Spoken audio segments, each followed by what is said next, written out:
성경 말씀은 요한복음 16장입니다.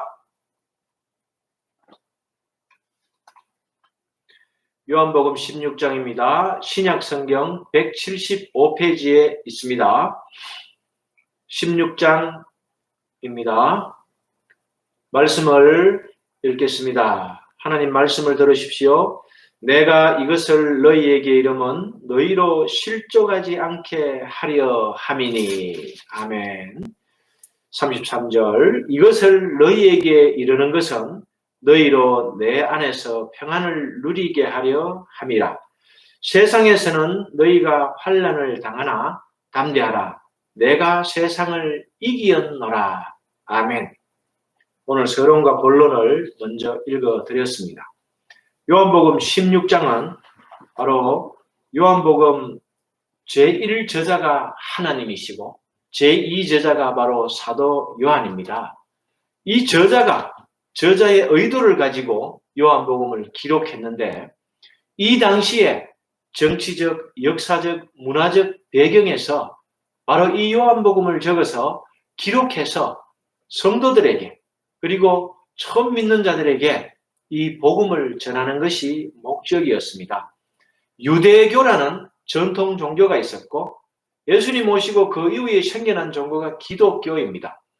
유대교는 요하난 벤자카이가 로마에 항복함으로 인해서 바로 인정을 받은 그런 종교에 해당하고 또 이 유대교가 기독교를 핍박을 했는데 초기에는 핍박을 하지 않았습니다. 하지만은 이 1대, 2대 바뀌어가면서 가마리엘 2세 때에는 드디어 기독교를 핍박하게 되는 것이죠. 그렇게 해서 사도 요한은 12제자 중에 가장 오래 살았으며 90세가 넘어서 바로 약 93년에 이 요한복음을 기록하게 되는데 바로 우리 복음을 보호하기 위해서, 변호하기 위해서 마태, 마가, 누가 이 공관복음이 설명하는 데 있어서 조금의 더 부연 설명을 달아서 영적으로 설명한 책이 바로 이 요한복음입니다. 그래서 요한복음 20장 31절에 바로 하나님의 아들 그리스도임을 제자들이 믿게 하고 또 그 표적을 본 사람들이 믿게 하고 그래서 영생을 소유하게 하는 것이 바로 기록 목적이었습니다. 그래서 사도 요한은 2장에서 이 혼인잔치에서 포도주가 떨어졌죠. 이 물로 포도주 사건을 2장에 배치하고 거기에서 바로 이 포도주, 기쁨을 회복시키는 표적을 첫 번째 표적으로 시작합니다. 그리고 7가지 표적을 요한복음에 기록하는데 이 7가지 외에도 다른 표적들이 많았습니다. 하지만 대표적인 7가지 표적을 놓고 바로 제자들의 믿음의 상태, 즉 믿음의 상태를 설명하고 있지요.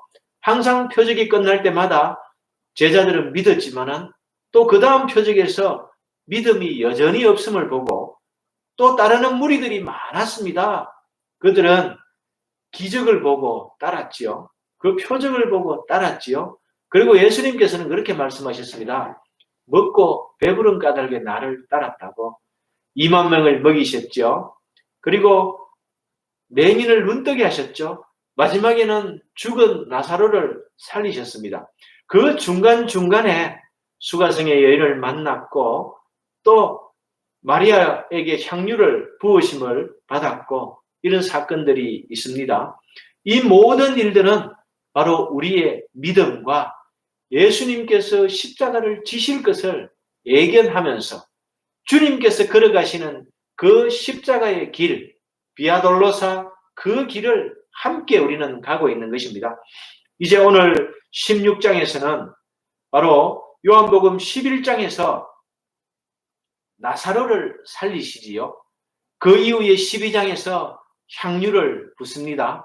13장에서 세족식을 보여주면서 바로 하나님 나라의 백성은 섬겨야 한다는 것을 실제 보여주셨고 14장에서는 예수님께서 계속 내가 떠난다, 들림을 받는다, 죽는다고 얘기하니까 제자들이 그 마음속에 근심이 있었습니다. 그런데 근심하지 말라. 내가 곧 길이요 진리요 생명이니 나를 믿는 자는 죽어도 살겠고 그렇게 말씀하셨죠. 그런데 15장에서 포도나무 비유를 보여주시면서 바로 히포데이그마 설교를 하시는 것이지요.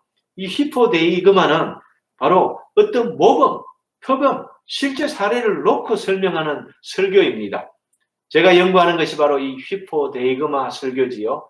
사람의 주장이 아니라 본문 그대로를 같이 읽어 나가는 것입니다. 읽어 나갈 때에 성령께서 우리를 깨닫게 하시고 조명하셔서 어두운 우리 지혜를 밝혀주실 때에 큰 깨달음을 얻게 됩니다. 각자가 깨닫는 것이 다릅니다. 어떤 부분은 1절에서, 어떤 분은 2절에서, 어떤 분은 결론부에서 자기 자신에게 당겨서 적용해서 바로 말씀을 깨닫는 것. 이것이 제가 하는 설교, 바로 본을 보이시는 그런 모습으로 예수님께서 설명하듯이 바로 성경을 읽으면서 그대로 해석해 나가는 것입니다. 나는 부활이요 생명이니 나를 믿는 자는 죽어도 살겠고 살아서 나를 믿는 자는 영원히 죽지 아니하리라. 이 말씀의 연속성상에서 오늘 또 16장에서 성령이 하시는 일에 대해서 예수님께서는 설명합니다. 예수님께서 16장 1절에서 내가 이것을 너희에게 이름은 너희로 실족하지 않게 하려 함이라. 예수님의 목적은 제자들이 믿다가 실족하는 것이었습니다. 그래서 앞장에서 포도원의 농부가 하나님이시고 바로 가지를 자르고 죽이고 살리는 그 능력은 하나님께 있다. 세상에 있지 않다. 그리고 이 포도나무는 예수님이셨다. 이 예수님에게 우리가 가지로 딱 붙어 있으면 된다. 여기에서 떨어지는 것이 실족해 되는 것입니다. 이것을 두려워했죠. 왜 그러냐 하면은 예수님께서는 곧 재판장을 거쳐서 골고다로 향하실 것입니다. 십자가를 지시고 우리를 대신해서 우리 죄책을 대신해서 그 십자가의 수모를 다 받으실 것입니다. 그 구속사를 완성하기 위해서 가시기 때문에 그 상황들을 지켜보는 제자들이 믿음이 떨어질까 걱정하신 것입니다. 그래서 2절에 보면 사람들이 너희를 출교할 뿐 아니라 어디서 출교하죠? 유대교에서 출교하는 것입니다. 초기의 기독교인들은 유대교인들이지요. 그들이 택한 백성이었습니다.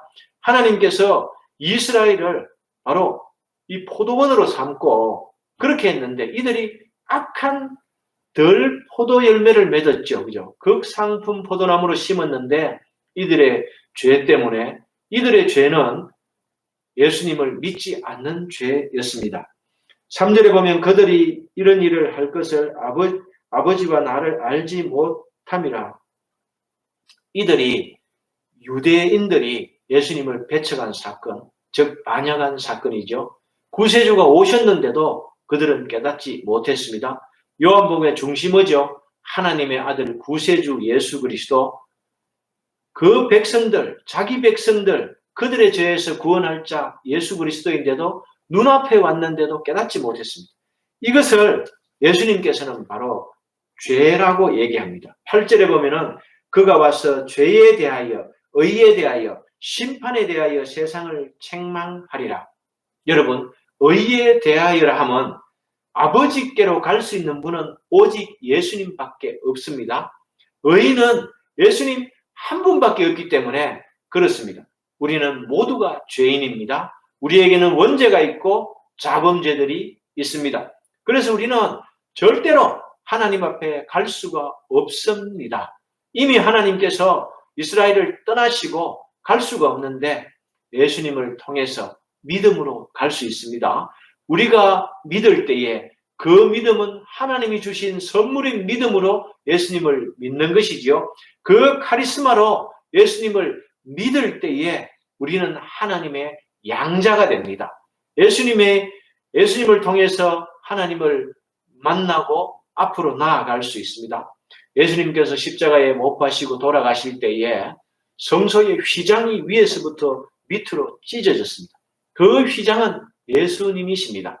예수님이 육체를 찢으시고 창에 찔리시고 고난당하는 그 사건이 바로 성소의 휘장이 찢어지는 것입니다. 이것은 바로 찢어졌다는 것은 이제 우리가 담대히 성소로 나아갈 수 있다는 것입니다. 이 휘장의 굵기가 목사님 엄지손가락만 합니다. 실로라기 한 개가. 그것을 여러 가닥으로 꼬았는데 황소 10마리가 양쪽에서 잡아당겨도 찢을 수가 없어요. 가위로 칼로 찢어도 보통 이게 여물게 짜여진 그 배실이 아닙니다. 그것이 하나님께서 영적으로 찢으신 것이지요. 바로 그런 사건을 얘기합니다. 그래서 의에 대하여라 하면은 너희들은 의인이 아니고 죄인인데 의인되어서 칭의받아서 예수님을 통해서 하나님께 나아간다는 것을 바로 의에 대해서 성령께서 가르쳐주고 있습니다. 이 성령께서 이것을 깨닫게 하여 주시지 않으면은 이 의가 어떤 것이라는 이 내용을 깨닫지 못합니다. 그리고 죄에 대해서도 성령께서 알려주시는데 이 죄가 무엇이냐? 여러분, 잘못해서 죄입니까? 사람을 죽여서 죄인입니까? 교통 범칙금을 내서 죄인입니까? 여기에서 말하는 죄는 그런 죄가 아닙니다. 이스라엘의 마을 어귀에 가면은 미시파트, 심판하기 위해서 그런 자리를 마련해 놨습니다. 거기에서 재판하고 심판하지요. 거기에는 일상적인 죄들을 심판하고 그렇게 재판합니다. 하지만 여기에서 말하는 죄는 유대인들의 죄입니다. 유대인들의 죄가 뭐죠? 예수님을 믿지 않은 죄, 믿음이 없는 그 죄입니다. 깨닫지 못한 그 죄입니다. 그것을 바로 죄라고 하는 것입니다. 그러면 이 심판, 크리시스, 이 심판은 무엇입니까? 여러분, 예수님께서 십자가에 못 박히시고 12시에서 오후 3시까지 흑암 가운데 세상이 덮였죠. 이 흑암을 우리가 분석을 해보면 하나님의 진노가 가장 크셨다. 반면에 사탄이 흑암으로 장악했다. 사탄의 승리를 나타냅니다. 그런데 3시간 후에 어떻게 됩니까? 예, 예수님은 엘리 라마 사박다니, 그렇죠. 다 이루었다 하시고 영원히 떠나십니다. 이제 완전한 사탄의 승리로 여겨졌습니다. 토요일날 무덤에서 안식하시고 주일날 부활하시지요. 이 부활이 바로 심판입니다. 누구에 대한 심판이냐 하면은 이 땅의 권세, 공중 권세 잡은 사탄에 대한 심판입니다. 사탄은 예수님을 십자가에 못 박혀 죽이면은 자기가 승리하는 줄 알았습니다. 그 이후의 계획을 몰랐습니다. 하지만은 예수님께서 당당히 부활하심으로 말미암아 사탄의 권세를 깨트린 것이지요. 이것이 바로 심판입니다. 이것은 이 심판은 예수님께서 심판주로 이 땅에 오셨지만은 군대를 거느리고 바로 정복하는 그런 심판주가 아니고 어린 나귀를 타시고 겸손하게 제자들의 발을 씻기는 그런 섬김의 왕으로서 평화의 왕으로서 새 계명을 주시면서 이 계명을 행하면서 하나님 나라를 확장해 가는 이러한 샬롬의 나라를 세우시는 것이 예수님의 나라, 하나님 나라이셨습니다. 여러분, 성령이 오신 것은 바로 이것을 깨닫게 하십니다. 제자들이 마음속에 근심이 있었고 불안함이 있었습니다. 이것을 예수님께서는 내 이름으로 아버지께서 내가 가야 보내시는 성령이 있다. 그 성령은 지금은 내 혼자 와 있지만은 충만하게 올 것이다. 이런 뜻을 미리 알려주시고 이것을 미리 알려주시는 뜻은 나중에 이 일이 이루어질 때에 제자들이 무릎을 치면서 아하 깨닫게 하기 위해서 그렇게 하셨습니다. 13절에 보면은 성령은 성부께서 하신 말씀을 바로 이 성자와 성부께서 하신 말씀, 자기가 옆에서 들었던 말씀, 삼위일체 원리가 바로 여기에서 해석이 되는 거죠. 성삼위 하나님은 함께 의논하시고 계획하셨습니다. 그 들은 말씀을 전하십니다. 성령은 절대로 자의적으로 자기 생각을 말씀하지 않습니다. 하나님의 말씀을 깨달았다 하고 자기 생각을 주장하는 사람들, 자기 생각을 내보이는 사람들, 그것은 성령께서 하시는 말씀이 아닙니다. 하나님께서 하신 말은 바로 이 성경 속에 있습니다. 이 성경의 말씀대로 하시는 그 말씀이 성령의 말씀입니다. 14절, 15절에 보면은 성령의 오시는 목적은 예수 그리스도에 대해서 알리게 하시려고 오셨다고 합니다. 성부께서 성자를 보내시고 성자는 아버지의 말씀하신 뜻에 순종하시고 성령은 그러한 예수 그리스도의 사명을 알리고 성도를 통해서 증거합니다. 바로 이 복음을 증거하는 것이죠. 이것이 바로 익투스 글자 속에 숨겨져 있죠. 이것이 기독교인들이 나는 예수를 믿습니다. 그런 신앙의 고백으로 익투스, 하나님의 아들 구세주 예수 그리스도, 요한복음의 중심 단어입니다. 요한복음 16장 7절에서 16절에 보면은 바로 진리의 성령이 오시면은 이 무지한 제자들의 영적 상태, 오늘도 17절, 18절에 보면은 아직도 제자들이 영적으로 무지한 사실이 나옵니다. 아직도 여전히 믿음이 부족한 이 상태에서 이 제자들을 두고 십자가로 떠나시는 예수님의 그 마음을 알 수가 있지요. 그렇게 해서 보혜사를 보내심으로 제자들을 보호하고 예수님을 증거하겠다고 미리 말씀해 놓는 것입니다. 그리고 23절, 24절에 보면은 구하는 것을 내 이름으로 주신다라고 말씀하십니다. 지금까지는 제자들이 구하지 않았습니다. 하지만 앞으로 예수님의 이름으로 무엇이든지 복음을 위해서 구해라. 그러면 너희 기쁨이 충만하리라. 근심 대신에 기쁨이 우리 안에 충만한 것이지요. 예수님이 우리 안에 계십니다. 성령으로. 그런데 우리 안에만 계시지 않고 우리 가운데에 계십니다. 저와 여러분은 교회입니다. 교회 가운데에 예수님께서 보혜사로 오늘날도 계십니다. 믿으십니까? 아멘. 여러분, 예수님께서 지금까지 7가지 표적을 통해서 그런 표적을 일으키신 목적이 제자들의 믿음을 강화시키기 위해서, 그리고 당신이 하나님의 아들이심을 나타내고 신적 권위가 있는 신성을 나타내면서 인자임을 나타냅니다. 인자라는 말은 사람의 아들이 아닙니다. 인자는 하나님께서 인치신 자라고 그렇게 말씀하고 계시는 것이죠. 하나님께서 인치신 자임을 드러내시는 사건, 거기에서 제자들이 깨닫지 못하는데 보혜사 성령께서 오시면은 깨닫게 되고 기억나게 되고 생각나게 된다. 그렇게 오늘 설명하고 있습니다. 예수님께서는 12장 37절에서 많은 표적을 행하였으나 유대인들은 믿지 않았다라고 한탄하셨습니다. 그리고 13장에서는 그래서 제자들의 발을 씻기면서 그래도 믿지 않는 이 제자들이지만은 바로 발을 씻겨 보이심으로써 너희들도 이렇게 섬김의 계명을 실천하라 하면서 세상으로 파송하셨습니다. 그 길을 너희가 아느니라. 이 말씀은요, 바로 기노스코, 지식으로 아는 것을 말합니다. 체험적으로 아는 것을 말합니다. 이것은 우리 뇌의 좌측 뇌에서 담당하는 것이지요. 오이다테라는 말은 이미 깨달은 것, 아는 것, 감성적으로 아는 것입니다. 자, 오늘 이 제자들에게 예수님께서 그 길을 너희가 아느니라 이렇게 말했을 때는 예수님께서는 지금까지 따라다니면서 표적을 보고 내가 본을 보이고 다 보였는데 그것을 이제 어느 정도 봤으면은 첫 봐도 알지 않느냐? 그 길을 모르겠느냐? 그 길이란 말은 정관사 해. 그 길, 십자가의 길 모르겠느냐? 이런 뜻입니다. 제자들이 아직 성령 받지 않았죠.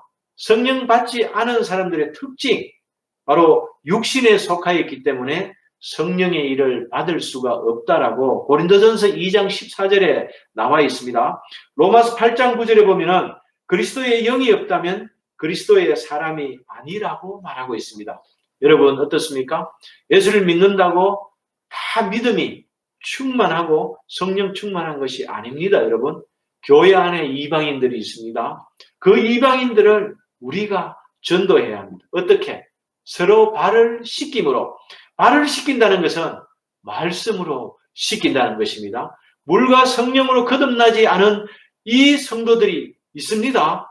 초기 믿음의 상태, 교회에 오기는 왔는데 믿음이 없습니다. 이런 성도들에게는 하나님의 말씀으로 우리가 봉사해서 섬기면은 이분들이 깨닫게 되는 것이지요. 성령이 충만하게 되는 것입니다. 어느 날 갑자기 무릎을 치면서 회개하고 눈물을 흘리면서 그리스도를 깨닫게 되고 십자가가 바로 내 안에 증거된다고 고백하는 것입니다. 내가 그리스도와 함께 십자가에 못 박혀 한다니 그런즉 이제는 내 안에 내가 사는 것이 아니라 오직 그리스도께서 사시는 것이라 이렇게 고백하는 것입니다. 이 고백이 있을 때까지 우리는 서로 씻겨 주어야 합니다. 발을 씻어주세요. 사랑하는 아내 발을 꼭 주물르면서 발을 씻어주고 아들의 발을 주물러주고 이것이 바로 치료입니다. 우리는 씻어줄 의무가 있다는 것을 기억하십시오. 32절에 보면은 보라 너희가 다 각각 제 곳으로 흩어지고 나를 혼자 둘 때가 오나니 벌써 왔도다. 이 말씀이 어떤 말씀이시죠? 각각 제 곳으로 흩어지지요. 베드로와 4명의 제자들 빌립과 또 가롯이 아닌 유다 그렇죠. 이 친구들의 믿음의 상태를 보면서 14장에서 예수님이 어떤 말씀을 하셨습니까? 너희들이 특히 베드로 목숨을 바치겠나이다. 이렇게 베드로는 가끔씩 옳은 말을 합니다. 그리고 진리의 말씀을 툭툭 뱉어서 우리를 놀라게 합니다. 하지만 여전히 믿음이 없고 3번이나 부인하고 도망갑니다. 그것을 두고 제자들이 예수님 십자가에 못 박힐 때 다 도망갔습니다. 그리고 그 이후에도 부인했습니다. 그것을 두고 나를 홀로 둘 때 예수님 무덤에 두셨습니다. 그때 예수님은 혼자 계셨습니다. 그 말씀을 하시는 것입니다. 그때가 벌써 왔다라고 이제 십자가 사건이 가까이 왔음을 예수님께서는 말씀하고 계시고 그러나 내가 혼자 있는 것이 아니라 아버지께서 나와 함께 계시느니라. 예수님께서는 말씀이 그 안에 계셨고 하나님과 같은 영이셨기 때문에 아버지께서 나와 함께 계셨다라고 이렇게 설명하고 있는 것입니다. 예수님께서 무덤에 계셨을 때 하나님의 영이 함께 계셨다는 것입니다. 여러분 절대로 예수님께서 말씀하시는 견인 너희와 함께 하겠다. 이것이 바로 견인입니다. 붙들어서 지키는 것이지요. 하나님께서는 예수님이 돌아가셔서 무덤에 계셨지만 함께 계셨습니다. 예수님께서는 이것을 말씀하시면서 당신이 떠나시고 난 뒤에도 보혜사를 보내서 너희와 함께 하겠다라고 약속해 주면서 너희 안에 근심하지 말라. 나를 믿으니 또 하나님을 믿어라 라고 이렇게 말씀하고 계시는 것입니다. 이제 17장으로 이어지면서 이 고별 강화가 종료가 됩니다. 아버지께서 아들에게 주신 모든 사람에게 영생을 주게 하려고 아버지께서 아들에게 주신 자기 택한 백성들이죠. 이 택한 백성을 구원하기 위해서 예수님이 이 땅에 오셨고 바로 영생을 주게 하려고 만민을 다스리는 권세를 아들에게 주셨음이로 바로 이런 권세를 아들에게 주셨고 아들인 예수 그리스도께서는 십자가에 못 박히셔서 돌아가시지만은 그 권세로 다시 부활하십니다. 우리가 지난 주일 부활절에 예수님 부활하심 그 기쁨의 날을 맞이하면서 날마다 기쁨, 카라의 삶을 살아야 되는 것은 이 기쁨은 우리 안에서 나오는 것이 아니라 성령의 열매로 하나님께서 주시는 것입니다. 예수님에게 딱 붙어 있으면은 교회에 붙어 있으면은 바로 열매는 맺히게 됩니다. 사랑과 희락과 화평과 오래 참음과 자비와 양성과 충성과 온유와 절제 성령의 9가지 열매가 맺히고 이 열매는 우리를 배부르게 하고 평안 가운데에 거하게 하실 것입니다. 결론을 맺겠습니다. 사랑하는 성도 여러분, 우리는 성령을 받아서 세상을 이겨야 합니다. 예수님께서 내가 세상을 이겼다. 그래서 너희들은 근심하지 말고 두려워하지 말라. 이렇게 미리 말씀하시는 것은 너희들이 세상과 싸워 이기는 것이 아니라 내가 이겨놓은 그 세상을 너희들은 십자가 붙들고 따라올 뿐이다. 너희 제자들의 공로는 필요치 않는다. 그래서 오직 구원은 하나님 주권이시며 농부이신 아버지께서 자르고 키우시고 열매 맺게 하신다는 것을 오늘도 보혜사를 약속하시면서 내가 세상을 이겼다 이렇게 설명하는 것입니다. 사랑하는 성도 여러분, 유대인들은 하나님을, 예수님을, 성령의 인격적인 교제를 몰랐습니다. 그래서 그것을 죄라고 말씀하셨고, 우리는 인격적으로 성령께서 하나님과 말씀을 통해서 교제하게 하십니다. 그래서 죄인이 의인된 것입니다. 예수에 대해서 바로 이 무지했던 제자들이 진리를 알게 되는 사건이 다음 장에서 나옵니다. 여러분, 이것을 깨달을 때에 우리는 구원받았다라고 말하는 것입니다. 우리 기독교는 맹목적인 순종을 강요하지 않습니다. 왼쪽 뇌에서 논리적으로 지혜를 얻습니다. 세상 지혜입니다. 공부해서, 듣고, 기도해서, 체험해서 이렇게 하는 것이 바로 왼쪽 뇌가 하는 역할입니다. 오른쪽 뇌는 이게 훈련이 되면은 척 보면 압니다. 네, 이게 기노스코와 오이다테의 차이입니다. 사랑하는 성도 여러분, 성령께서 그렇게 해주실 것입니다. 처음에는 지적인 훈련은 우리 의지적인 신앙, 지정의, 지식적이고 감정적이며 의지적인 이런 지정의를 넣어서 만들었기 때문에 이 감정의 요소들, 심리적 요소들을 활용해서 성경 공부를 저와 여러분이 해나가다 보면은 어느 날 갑자기 척 보면 알게 됩니다. 그때는 이미 성령께서 조명하신다는 사실입니다. 많은 심리학자들이 바로 보는 것을 바꾸면은 바로 말하는 것이 바뀌고 생각하는 것이 바뀐다 이렇게 말하죠. 우리는 보는 것을 무엇으로 바꾸어야겠습니까? 성경으로 바꿉시다. 드라마보다 소설보다 더 재미있는 성경으로 바꿉시다. 특히 요한복음으로 시선을 고정시킵시다. 그리고 우리의 마음을 바꾸고 행동을 바꾸고 습관을 바꾸고 장래를 바꿀 수 있는 이 능력 안으로 우리가 함께 들어갑시다. 그 일을 위해서 우리가 오늘도 서로 씻기해주고 씻김을 받고 그렇게 하십시다. 무엇으로? 하나님의 말씀으로.